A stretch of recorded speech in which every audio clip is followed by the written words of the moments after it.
Good morning to everyone. Nice to see that our Stanford Hill contingent is back again.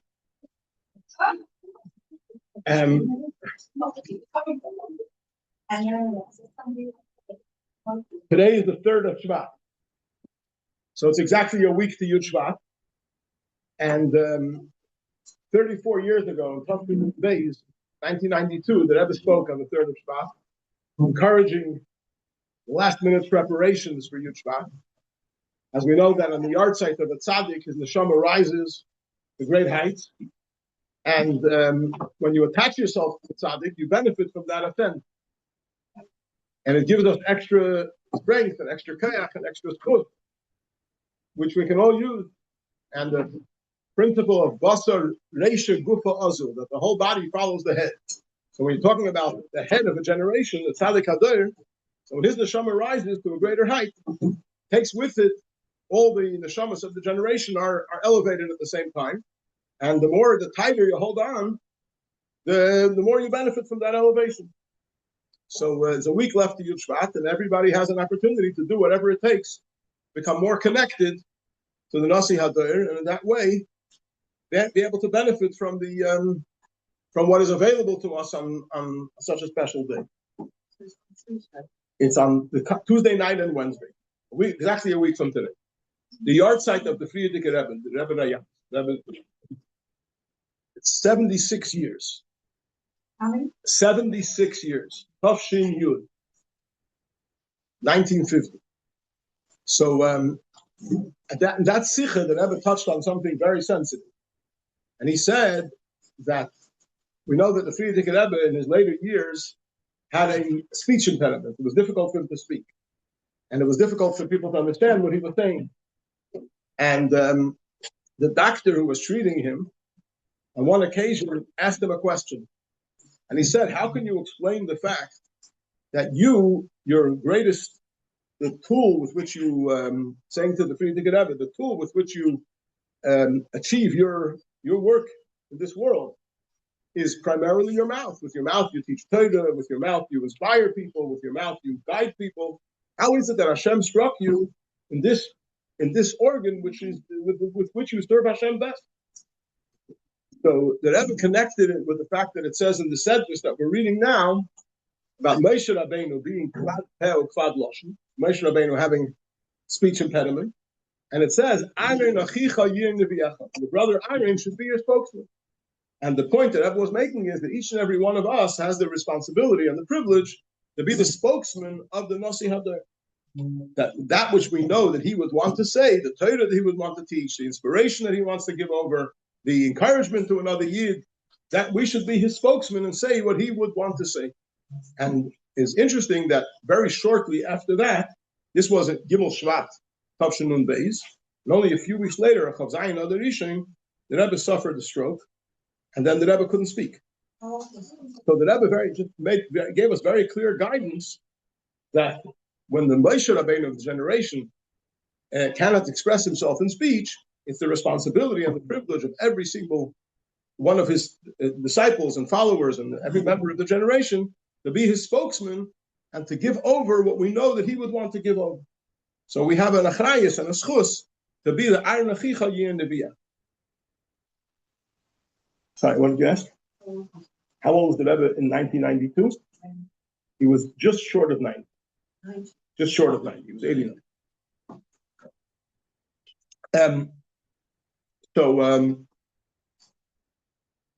This week's Parsha is Parshas Boy. And just to very short to mention that the Seder is called Boy because it starts with Boy el Parah, come to Parah. Hashem said to Moshe, come to Parah. And it's peculiar expression because you would expect it to say, Hashem said to Moshe, go to Parah, lech el Parah. Why does it say Boy el Parah? So the Zohar says that Moshe Rabbeinu understood the power of Parah. Parah represented a very powerful force of impurity, a force of evil that is not a small matter, and described in the Haftarah that we read last week as the great sea serpent that swims in his rivers and says, "The river is mine, and I have created myself." So it's a very powerful energy that stands up against kedusha. And Moshe Rabbeinu was frightened to take on Parah. So Hashem said to Moshe, "Boy el Pare, come with me. I will come with you to Pare." And in that way, you'll know that you will be successful in achieving what needs to be achieved. And there's a very lesson in all situations in life when we're faced with challenges. We should know that Hashem doesn't send us to a challenge. He comes with us. He says, "Come with me." We should always know that Hashem is with us. And the knowledge of the fact that Hashem is with us, assisting us and helping us, gives us the strength to be able to take on even very difficult challenges. But the confidence of the fact that we know that Hashem is with us, as we say in Adon Olam, Hashem li v'lo yida, Hashem is with me, and therefore have nothing to fear. So even when we face various challenges that are difficult, we know that Hashem is with us, and therefore we don't have to fear, because we can be confident that with Hashem's help, we'll be able to handle it. Now, I started saying it's Parshas Boy, and Parshas Boy is a very colorful sedra. There's a lot in it. But the today's portion of Chumash, the fourth section of the sedra, includes a very special portion of HaChodesh Hazel Lochem Rosh Chadashim. Hashem said to Moshe and Aaron, still in the land of Egypt, 2 weeks before the Exodus, he said to them, "This month will be for you the head of months. It'll be the first for all the months of the year."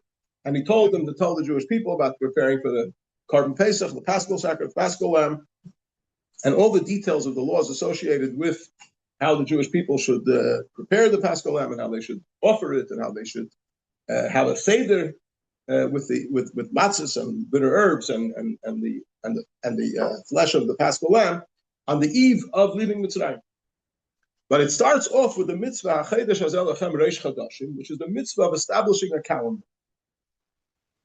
This month is for you the head of months. So from this pasuk, our sages derive the mitzvah of establishing a calendar.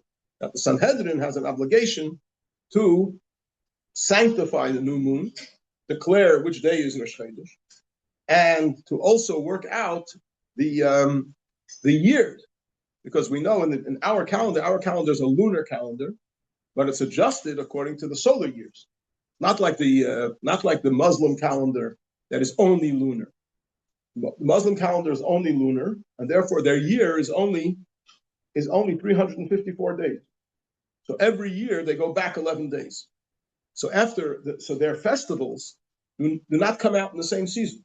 You hear a lot about Ramadan. Ramadan doesn't come out the same time of the year every year. Sometimes it's in the summer, sometimes it's in the winter, because being that you lose 11 days every year, it keeps slipping back. And they don't have a facility to adjust it to the solar calendar. While the Torah instructs us to establish a calendar which is based on the lunar cycle, so you have 354 days approximately every year, but you have a facility to adjust it to match up with the solar calendar through the fact that 7 times in 19 years we have a leap year which has an extra month. So we have sometime every approximately 3 years we have a year that has 385 days rather than 355 days. 384 days, be anywhere from 383 to 385, depending on which months have 29 days and which months have 30 days. So this is the mitzvah in this week's Sedra, HaChodesh Hazel Lochem Rosh Chadashim, the mitzvah of establishing the calendar. And this mitzvah is actually made reference to at the very beginning of the Chumash. Because the first pasuk in the Chumash is Bereshis bara Elokim Eisa Shamayim ve'Eisa Haaretz. In the beginning, the Almighty created the heavens and the earth. And Rashi begins, the first comment that Rashi makes is Amar Rabbi Yitzchak.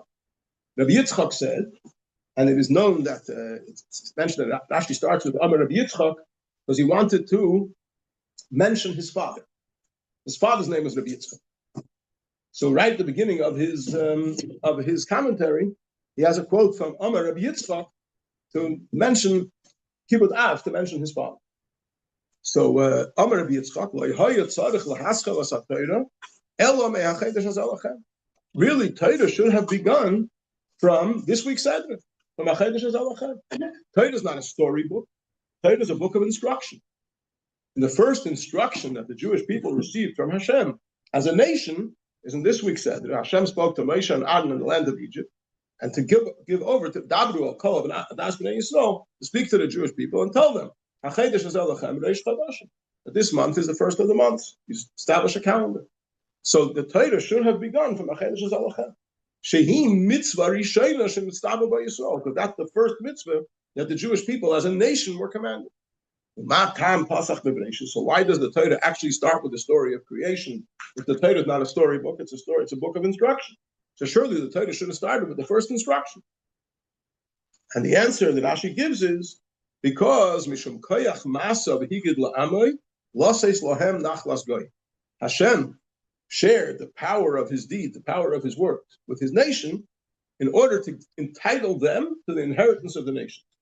In other words, he explains, because it's come a time when Hashem will instruct the Jewish people to enter into the land of Canaan, and to conquer the land of Canaan, and to make it into Eretz Yisrael, to make it into the land of Israel. So the nations of the world are going to come along to the Jewish people and say, Listimatem, you're thieves, you're aggressors. What right do you have to come and take the land that belongs to other nations and make it yours? Who gave you permission to do that? It's immoral, it's wrong. So Yidden will be able to answer to the nations of the world that have this argument, that have this claim, and they'll say, look at what it says in the first pasuk in the Torah. The beginning, Hashem created the heavens and the earth, the entire heaven, the entire earth, and everything in between was created by Hashem. So Kol ha'aretz shel HaKadosh Baruch Hu, the whole world belongs to the Almighty. Hu bara'ah, he created it. When a son and gave it to whoever he saw fit. When he wanted to, he gave it to them, to the Canaanites. When we wanted to, he took it away from them and gave it to us. So if anybody ever asks us, what right do we have to Eretz Yisrael? The Torah says with his one answer, the right that we have to Eretz Yisrael is because the Almighty, the creator of the world, gave it to us. That's the only answer. Not because of the Balfour Declaration, and not because we're persecuted, and not because it was a Holocaust. We have one reason why we have the right to Eretz Yisrael, and that is because Hashem, who created the world, gave it to us. He's in charge. And he's the creator, everything belongs to him. And if he gave us, the holy land was given to the holy nation, chosen land was given to the chosen nation, that's Hashem's choice, and that's what we go with. You don't need any further apologies. No explanations more than that. So that's why the Torah begins with the story of creation, so that the Jewish people, when they are challenged, what right do you have to take Eretz Yisrael, they should have a ready-made answer. The world was created by Hashem. He belongs to him. He created it. He gave it to whoever he saw fit. When he wanted to, he gave it to them. When he wanted to, he took it away from them, and he gave it to us. But essentially, the Torah should have started from this week's segment, from Achedesh and Zalachem Reish Chadashim, because that's the mitzvah Rishayna Shemitztavu by Yisrael. So if you stop for a minute to think, what does it mean? It's the first mitzvah that the Jewish people were commanded. If you look at the various svarim that enumerate the mitzvahs, like for example, many people in this room study the Sefer HaMitzvahs of the Rambam every day, Rambam's Book of Commandments. So you'll find the first mitzvah that the Rambam says, what's a mitzvah rishayna? First mitzvah is, Anochi Hashem Elokecha, I am the Lord your God, to know that there is an Almighty. And it makes sense. If you don't have a God who's commanding commandments, then there's no point in commandments. So to believe in the Almighty, to know the Almighty, that's the first mitzvah. The Zohar says, the Kuda Kadma, the first commandment is, Lemimda, the Ish Shlita Ilah, to know that there is a higher authority. As it says, V'yidatem ki ani Hashem, you should know that I am the Lord. So how does the mitzvah of establishing a calendar become the mitzvah Rishayna Shemitztavu by Yisrael? It's true, it's a very important mitzvah, but it's not the first mitzvah. First mitzvah has to be Anochi Hashem Elokecha. So why does Rashi refer to it as the mitzvah Rishayna Shemitztavu by Yisrael? So the simple answer is, Rashi's not talking about the importance of mitzvahs. He's talking about the way the mitzvahs are set up in the Chumash. The first time from the beginning of the Chumash that we come across, Hashem spoke to Moshe and told him, speak to the Jewish people and command them, such and such. The first time that happens in the Chumash is this week's Seder, Achedesh Zalachem. That's the mitzvah Rishayna Shemitztavu by Yisrael. Not necessarily in importance, but simply that's the first one that we receive. Before this, there's nowhere. We have the mitzvah of Milah, which was given to Avraham Avinu. We have mitzvahs that were given to Adam Arisha. We have mitzvahs that were given to Yaakov, Gid Anasha. But it doesn't say anywhere that Hashem said to tell the Jewish people, I'm giving you as a nation this mitzvah. The first mitzvah that we received as a nation was the mitzvah of However, since in the Torah everything is exact, nothing is just, by the way, coincidental. So the fact that this is the first mitzvah that the Torah records as the first mitzvah that the Jewish people were given as a nation, it must have a special significance that entitles it to be the first mitzvah. So there must be a perspective from which this mitzvah is truly entitled to be the first mitzvah. And we're curious to know what that is. So essentially, it boils down to three things. In three ways, this mitzvah is very unique. The first way is that it tells us something phenomenal about the manner in which Torah was given. And I'll explain in a minute what that means. The manner in which Torah was given, you find in this mitzvah a very powerful message about the manner in which Torah was given. The second thing is that it tells us something phenomenal about the power of Torah and mitzvahs. This mitzvah brings out something very special about the power of Torah and mitzvahs. And the third thing is, it has a very special role in reaching the end goal or achieving the end goal of Torah and mitzvahs. It tells us what the end goal of Torah and mitzvahs is in a very special way. And let's go back to those three things one at a time. So the first thing we mentioned is, it tells us about the manner in which the Torah was given. The Eben Ezra asks a very interesting question. We have a mitzvah of tzoras. Tzoras, translated as leprosy, or it's some kind of person has a blotch on his skin, and it's this color, and it's that color, and it spreads, and it doesn't spread, and it's hair growing, and no hair growing. So there's all kinds of halachas. He's tamei, he's not tamei. Does he have to be sent out of the community or not? And sacrifices when he becomes healed. And there's tzorat in a person, there's tzorat in garments, and tzorat in a house, right? So we have two entire seders, tzazriya and mitzvah, that go through every single detail of the laws of tzorat. Every single detail. What if it happens like this, and what if it happens like that? In great detail. Now, tzaras is something that happens to one person, and it doesn't happen in all times. Nowadays, we don't have tzaras. And nevertheless, the Torah goes through two entire seders and goes through every single possibility in great detail. As opposed to that, you have a mitzvah that we mentioned, which is the mitzvah of establishing a calendar, which is a mitzvah that applies to the whole Jewish people at all times. Without a calendar, you have no Yiddishkeit. Can you imagine a Yiddishkeit without a Rosh Hashanah, without a Yom Kippur, without a Sukkot, without a Pesach? What kind of a Yiddishkeit would it be? A calendar is very, very basic to the whole structure of Yiddishkeit. How much detail does the Torah give us about how the calendar should be established? So in the written law, there's almost nothing. This month is the first of the months. It does say that Pesach should come out in the spring, from which we know that we need to adjust our calendar to the solar calendar. But how do you adjust it? What do you do if Pesach doesn't come out in the spring? The Torah doesn't tell us. There's nothing in the written law that says that you should add a month, which month you should add, when, how do you work it out? Nothing. How do you decide which month will have 29 days and which month will have 30 days?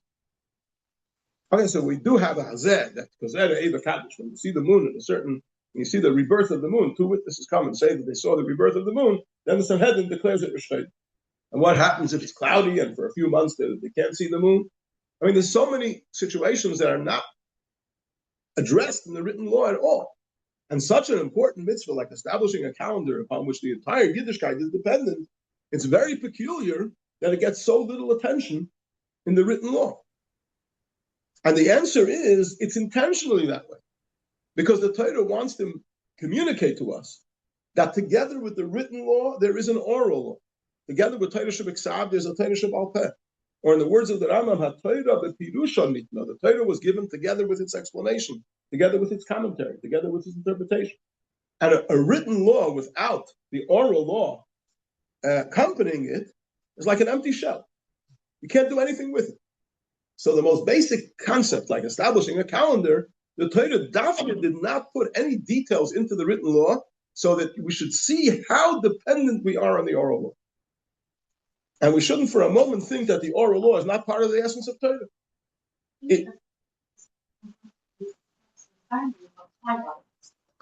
There is the... Yeah, so here's a good question to ask them. Yeah.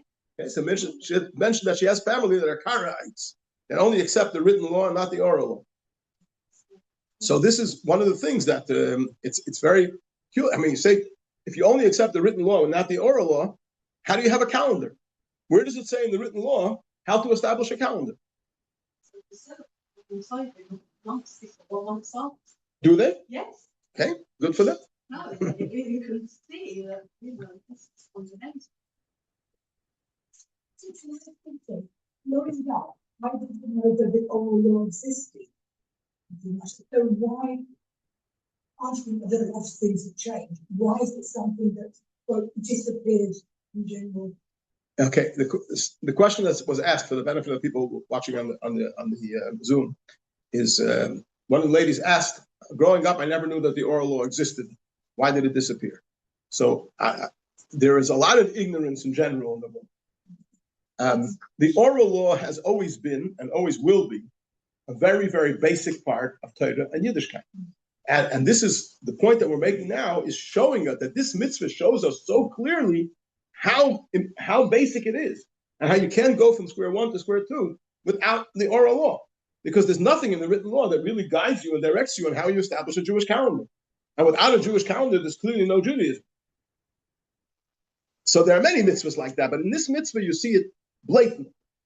So that's one of the reasons why it's called mitzvah Rishona Shenistava by Yisrael, because it's the first mitzvah in the sense that it so openly and so strongly communicates that the written law is dependent on and connected with and comes together as a pair, inseparable pair, with the oral law.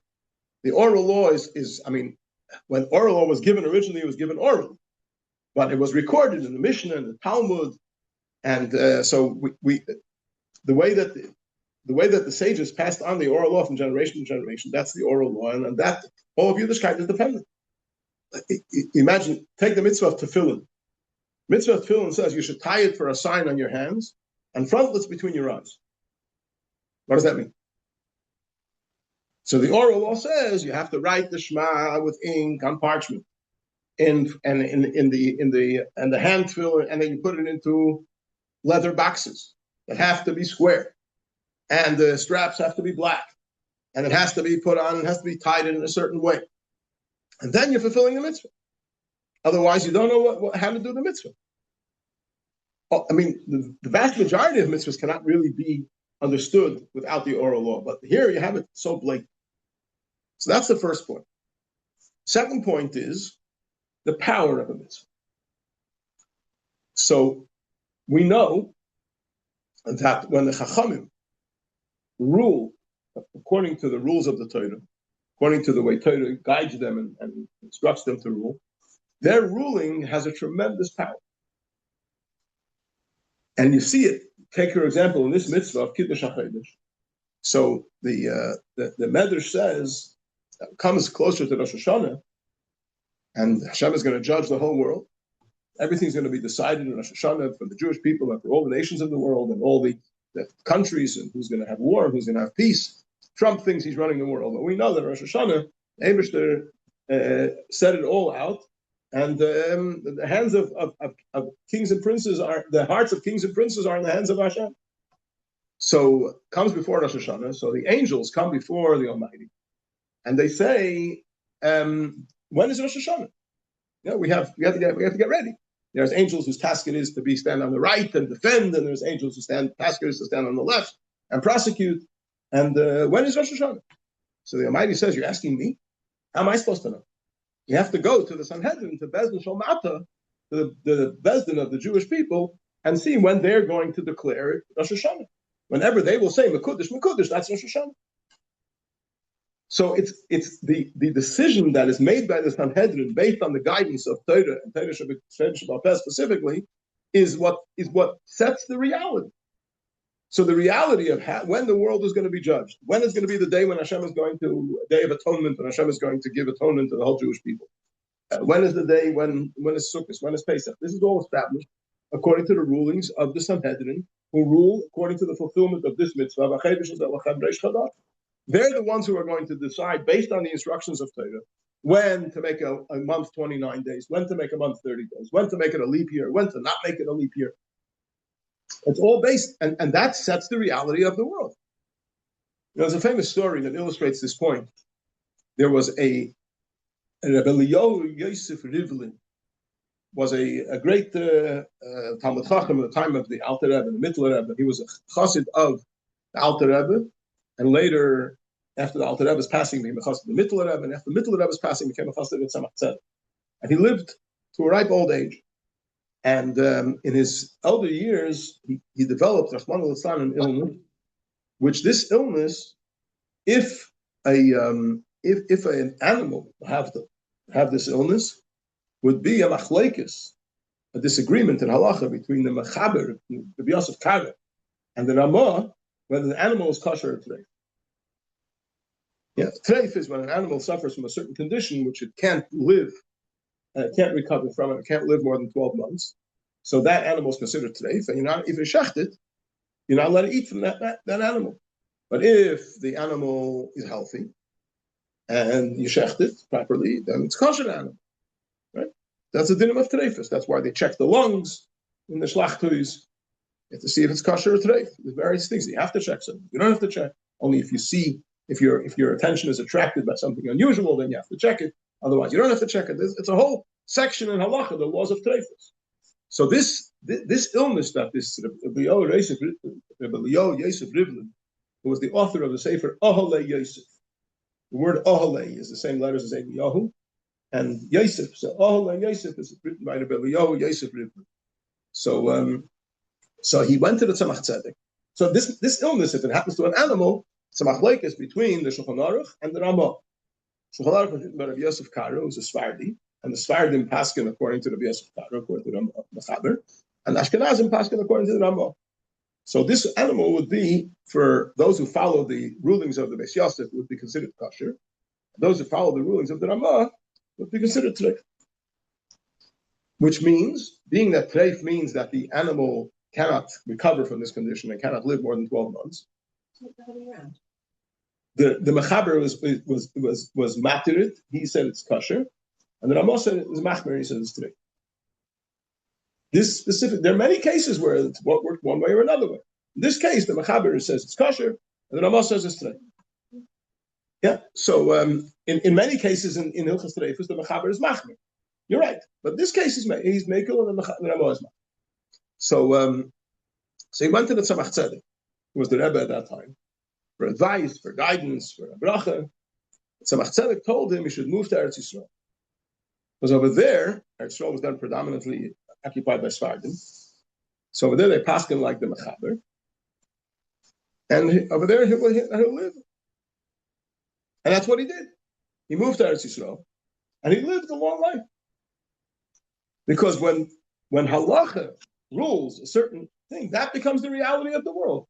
Torah controls the world. The whole world was created for the sake of the Jewish people of the Torah. And therefore, it's not a surprise that Torah, the rulings of Torah, control the world.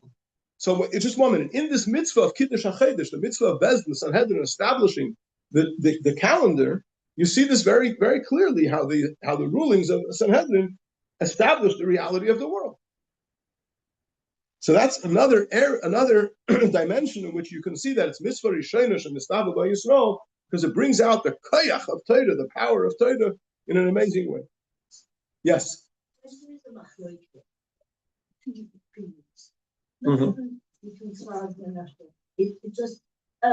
Sorry, when there's a machlekes, two opinions, yeah. So what happens then?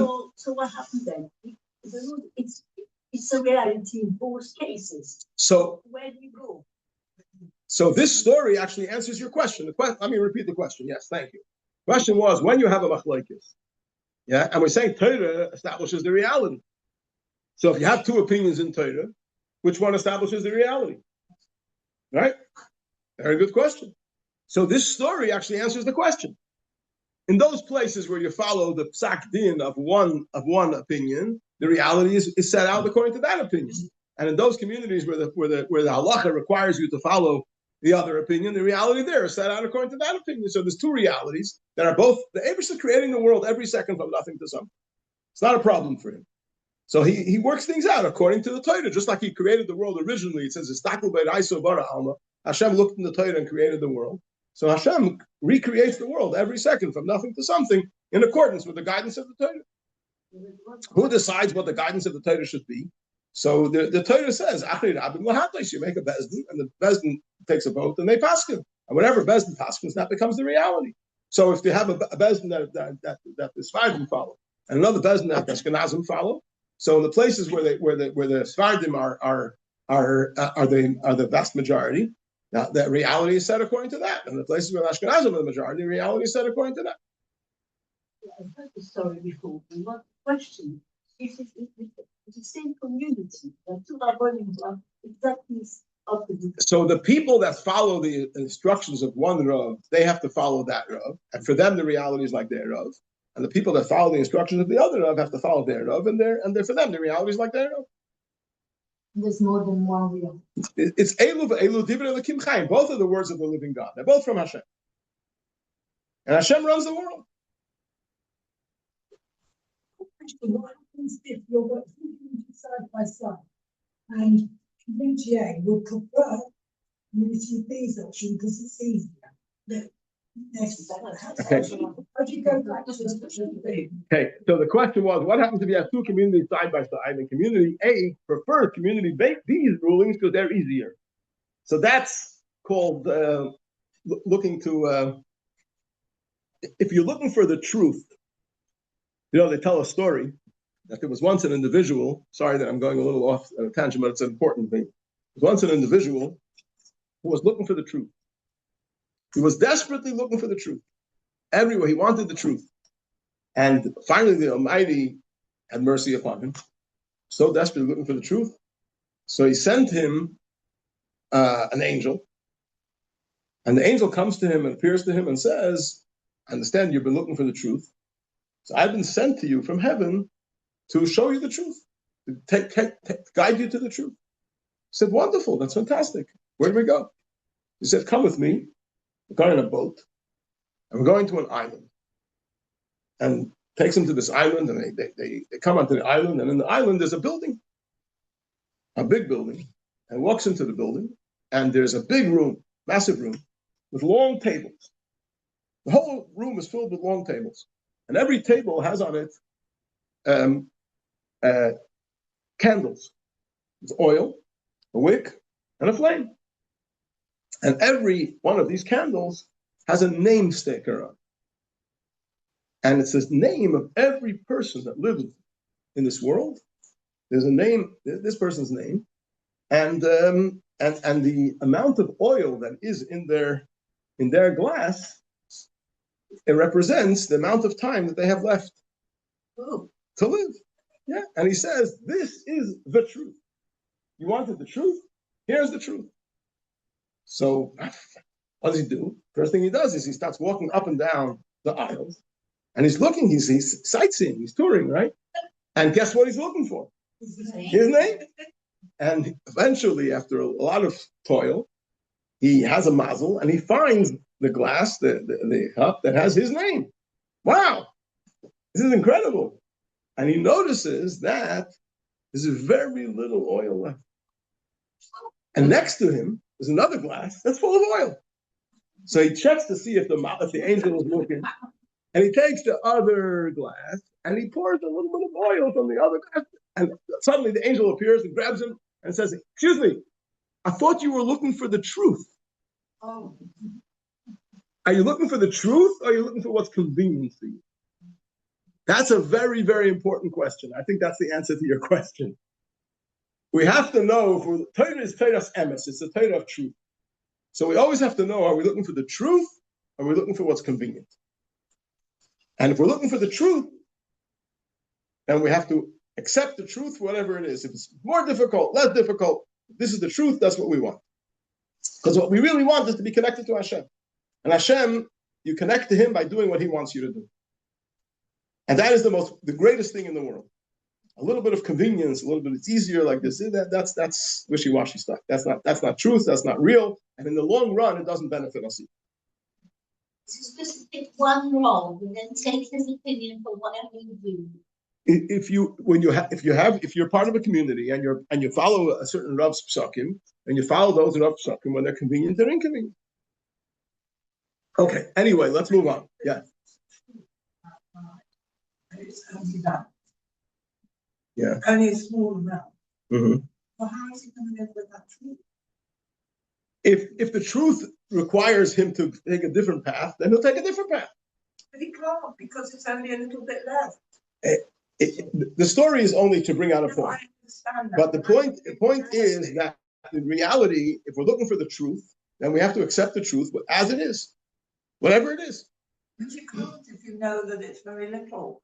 And then obviously there's the person, time has come for the person to go into another state of existence in a higher world, and that's where their truth will be at that point. Yeah, but they know the truth before they know. That's fine. No, it's not fun. Okay. Anyway, Mashiach come in a split second and then sort it all out. So continue the third point. Right, so we went through 2 points. That it comes to the manner in which Torah was given. This mitzvah shows it up in a very powerful way. The power of Torah, and the third point is, what's the goal of Torah and mitzvahs? What are we trying to achieve with Torah and mitzvahs? So, actually, in Tanya, chapter 37, we covered this, and the gist of it is like this: we say that the Navi says. That speaks about the Shamayim Chadoshim v'Haaretz Chadosha Asher Ani Yoseh. Is the new heaven and the new earth which I am making. It's referred to in the Haftarah of Shabbos Rosh Chodesh. So, the question is, what's this new heaven and new earth? When Mashiach comes, there's going to be a different heaven and a different earth. The same heaven and the same earth. Why is it called the new heaven and the new earth which I am making? So the answer is, it's the same heaven and the same earth. But it's going to be very different in the sense that the world, as we know it today, conceals godliness.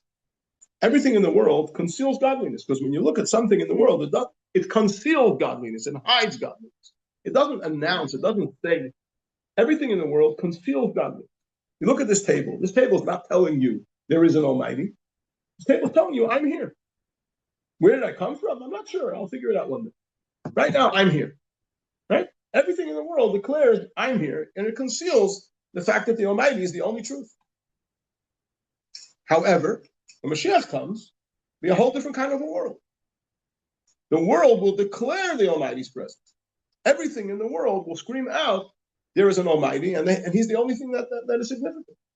And for example, it says in the Medrash that when a person will go over to a fig tree on Shabbos and want to be tempted to pull off a fig, the tree will scream out, hands off, it's Shabbos today. Right? So godliness will be the reality that will be visible and apparent in everything in the world. So it'll be a new heaven and a new earth in the sense that instead of a world that conceals godliness, it'll be a world that reveals godliness. How do we make that transition from a world that conceals godliness to a world that reveals godliness? The answer is Torah and mitzvahs. Torah and mitzvahs, which the Jewish people have been studying and performing throughout the ages, is a process that transforms the world from a world that conceals godliness to a world that reveals godliness. And it's a very simple equation. It actually has 3 parts to it. The first part of the equation is every mitzvah has a chefza, has an object with which the mitzvah is performed. Like, for example, a mezuzah. So you have hide of an animal, which is processed and made into parchment. On the parchment, you have ink that you write with the ink. The sefer writes on the parchment, Shema and Lahayim Shamaya, and it's rolled up, and it's placed in a cover or a piece of paper or plastic, and it's nailed onto the wall, and you make a bracha, so that piece of hide, which was neutral, it wasn't declaring godliness as it was a piece of hide, it was declaring, I'm here. You can use me for anything you want. You can make shoes out of me, you can make a pocketbook out of me, a purse, whatever you want. And you went and you took that piece of hide and you processed it. You made out of it parchment. And on the parchment you wrote Shema Yisrael Hashem Elokeinu Hashem Echad. And you prepared it in such a way that you could fulfill the Almighty's commandment of now that you see a mezuzah, what do you see? You see a declaration of Hashem's presence. So something which was a concealment of Hashem's presence is transformed into a declaration of Hashem's presence, a revelation of Hashem's presence. And that is true by every mitzvah. There's an object. There's something physical which you use and you transform it from something which conceals godliness to something which reveals godliness.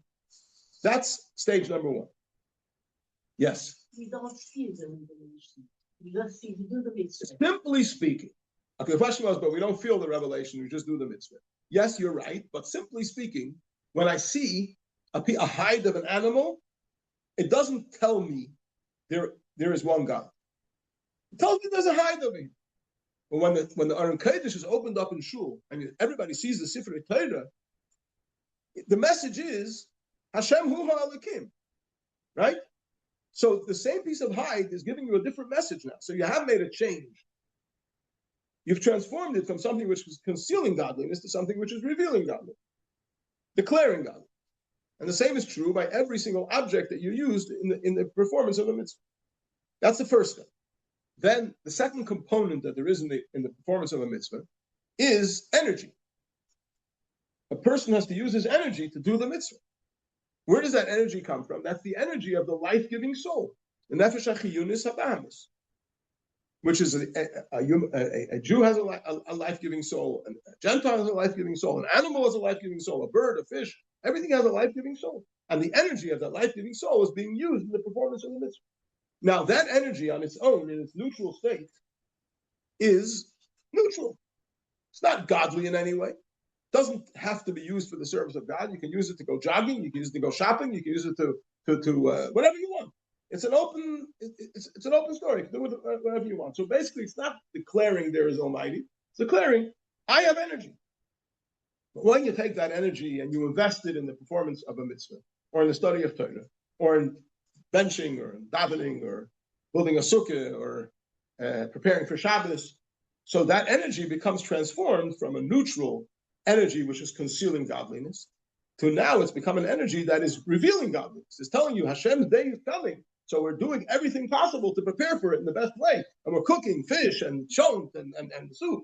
And we're getting a challah. And we're doing everything possible to greet this incredible, the queen, Shabbos queen, that Hashem has blessed us with and bestowed upon us. So we're preparing for it. So that energy, which until now was pariv, let's call it, neutral, is now and therefore was concealing godliness, has now become an energy that reveals godliness. That's the second stage. The third stage is, where does energy come from? Person eats and drinks, and the food and drink is digested. When it's digested, it turns into blood, and blood gives off energy. That's why when you fast and Yom Kippur, you feel a little lethargic, because you haven't eaten, the food hasn't been digested, it hasn't turned into blood, the blood hasn't turned into energy, and therefore you're feeling a bit lethargic. But when you eat, it gives you a kayach, you feel more energetic. So where does that food come from? It's kosher food, but it's not food that declares there's only Hashem and nothing else. It's declaring you have a piece of pastry that says, have me, I taste good, you'll enjoy me. And when you eat it, in order to give you strength to serve Hashem, and you actually use the energy that you got from digesting that food, and that becomes energy with which you do a mitzvah, so that food is being transformed from klipa into kedusha. It's being transformed from something which concealed godliness to something which now reveals godliness. So in the three-pronged process of the object of the mitzvah, the energy with which the mitzvah is performed, and the food and drink that has been transformed into energy, we are collectively, every year, there's 600,000 general neshamas, to explain in Tanya. Each one is made up of 600,000 particles, and there's multiplied by 4, Atzilus B'ri Yitzir Asiyah, by 3, Nefesh Ruach Neshama. There's a lot of neshamas, and each collective group of 600,000 groups has a responsibility of elevating 1/600,000th part of the entire world. And Hashem has it worked out that everybody should be in the place they need to be, in the circumstances they need to be, in the setting they need to be, and if they follow the guidance of the Torah, they are doing their task of transforming the world from a world that conceals godliness to a world that reveals godliness. And when Mashiach comes, we'll see how it all fits together. And that's what will make the world that reveals godliness. So, based on this idea, that the goal of Torah mitzvahs is to transform every part of the world from that which conceals godliness to that which makes from the mundane to the holy, simply speaking. So there's one dimension of existence which is very general, and that is time. Time, right? time is a very important component in this world. Everything exists within the framework of time and space. So how do we make time holy? How do we take time and transform it from being mundane to making it holy? So the mitzvah of Kiddush HaChodesh, the mitzvah of sanctifying, establishing a Jewish calendar in which there are days that are sanctified, to be Rosh Chodesh, to be Rosh Hashanah, to be Yom Kippur, to be Sukkot, to be Pesach, to be Shavuos. This is the mitzvah of sanctifying time. So in the role, and it's not only sanctifying those days that are holy and special, but actually the mitzvah of Kiddush HaChodesh, where the Rambam explains it, is that the obligation of the Sanhedrin is not only to declare today is Rosh Chodesh, or to accept the witnesses and rule today is Rosh Chodesh. They have to be following the movements of the sun and the moon astronomically, and know exactly the pace at which the sun is moving, the pace at which the moon is moving, how often they interact, when does the moon get a little bit ahead of the sun, when is there going to be the rebirth of the moon, which is what the witnesses are meant to be seeing and declaring in Bezdin, and according to that, the alignment of the solar calendar and the lunar calendar, when do you make it a leap year, when do you not make it a leap year? So they are following every single particle of time. Time is governed by the movements of the sun and the moon. And Bezdin is observing every single, the mitzvah is performed. What is the object of the mitzvah? The object of the mitzvah is the passage of time, which is observed through the movements of the sun and the moon, and they're performing this mitzvah by observing that. So time itself is the object which is being transformed from mundane to holy through the performance of this mitzvah. So we understand why this is the mitzvah rishona shemistava b'Yisrael. This is the first mitzvah that Yidden were given, because this is the mitzvah which doesn't just take one object and make it holy. It takes all of time and makes it holy. Interesting that time and space are the two frameworks which all existence exists. But between the two of them, ask which one preceded the other. What came first, time or space? The natural answer would be that both came simultaneously. Before creation, there was no time and no space. The first second of as creation began, time and space came into existence, and everything was created within the framework of time and space. But if you think about it, time, in essence, means there wasn't, and then there was. Right? And then that's time. So, even the creation of space is also within the framework of time. First there wasn't space, and then there was. That concept is already time. So time is actually the first creation. Well, so let me just bring this together. Right? So the mitzvah rishona shemistava b'Yisrael is the mitzvah that sanctifies time. Yes. Time really created on Wednesday with the sun and the moon. Okay, so the answer to that is the sun. The question wasn't time only created on Wednesday when the sun and the moon were created? The answer is that the ability to measure time by observing the sun and the moon was created when the sun and the moon were created. But time itself began at the first moment of creation. The only question of how it could be measured. So the Torah says, it doesn't say you have to wait until the fourth day for there to be a first day and a second day. The fact that there was a first day, that's already time. How is it measured? That's another issue. So the amount of the span of time that it takes for the sun and the moon to make their various movements, that theoretically could have existed. That span of time existed also before the sun and the moon. So that's the meaning of time prior to the sun and the moon. But the way we measure time is clearly with the sun and the moon, and therefore it's incumbent upon the Sanhedrin to observe the movements of the sun and the moon and to calculate and to work out when Rosh Chodesh is supposed to be. So when the witnesses come, we know exactly where the sun was expected to be at this time and where the moon was expected to be at this time. And did they just imagine something, or did they actually see what they were supposed to see? Sanhedrin is prepared for this because they have to be calculating all this all along. Now, yes. And now that we don't have a Sanhedrin. How does it work now? Yeah. Okay, very good question. The question was, now that we don't have a Sanhedrin, how does it work now? So there's two parts to the answer, which are interrelated. There was a sage called Hillel, not the Hillel who was associated with Shammai, but a number of generations later. He was a grandson of Rabbi Yehuda Hanassi. He was the head of the Sanhedrin in his time. And he saw that it's not sustainable. The Golus is the persecutions that Yidden are undergoing. It's not sustainable for the process of Kiddush HaChedesh to be relied on for much longer. And therefore, he convened his Sanhedrin, and they were Makadish, all the Chadashim, from then until the coming of Mashiach. And they set out and they set out a system of how you could know at each time how the Sanhedrin or the Bezdin at that time would be able to work out which is the day that they were Makadish for Rosh Chodesh.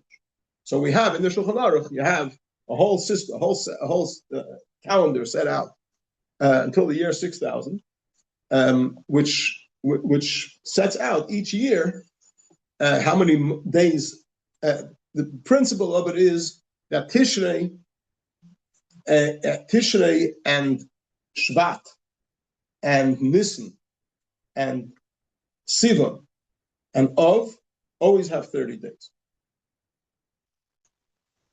Teves and Adar and Iyar and when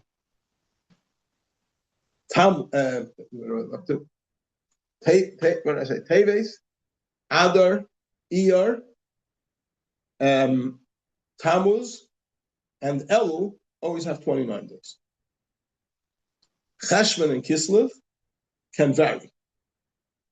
And there's a system set out exactly how to work out which years Cheshvan and Kislev are going to have both 30 days, which year they both going to have 29 days, and which year one will be 29 and one will be 30. If there's an Adar Rishon is always 30 days. And there's a system of how to work out that's set. There's a structure of 19-year cycles, out of which the 3rd, 6th, 8th, 11th, 14th, 17th, and 19th year are always a leap year. And based on this system, you can work out any year exactly how it's supposed to be structured. And so we have to calculate it, but we're relying on the Kiddush that was done by Hillel's Bezdin so many hundreds of years ago, and that's what sanctifies it and gives it the power, the halachic power to be Rosh Chodesh. Can I just add on to that question? So when you say the 6 goes up to be the 6,000, and they just went up to 6,000. Because we know that before then Mashiach will be here already, and be a new Sanhedrin, and it'll all be set up. Yeah. So the mitzvah of Kiddush HaChedesh originally, when it was given with the stipulation that when it will be possible for the Sanhedrin to be on top of it, it should be done in this way that witnesses are come and testify when they saw the new moon, and on that basis the Sanhedrin will declare it Rosh Chodesh. And when that's not possible, there's a system of calculations to follow, in which to uncover when that Kiddush was made by the Sanhedrin, who set it up for to go through all these years. I wonder about Kiddush HaLevana. Sorry?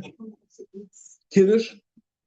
Kiddush HaLevana. HaLevana. Kiddush HaLevana is a bracha that we make on the new moon. It's not what establishes the new month. What establishes the new month can only be done by the Sanhedrin. When we see the new moon, and it's a certain size, it's big enough to benefit us. So we thank Hashem for giving us this concept of a moon and calendar and everything else, and we bless Hashem for the Chadash Chadash, and He gives us a new month. But that's not what establishes the month. What establishes the month is the Sanhedrin declaring it Mekudesh. Okay. Yes. So people that they were born in leap year, how do they calculate their age? Their age and everything. Okay, it's a very good question. If somebody's born in a leap year, how do they calculate their age? So the thing is very simple. If somebody's born in a leap year, they were either born in the first Adar or in the second Adar, right? So in the next year when Adar comes, they're a year old, right? Whether they were born in the first Adar or the second Adar. The only thing is you can have somebody who was born in the beginning of the second Adar, and somebody else who was born at the end of the first Adar. Yeah, and the person who was born later, the beginning of the second Adar, will turn that next age before the person that was born after him, before the person that was born before him, towards the end of the first Adar. That's something you have to put up with.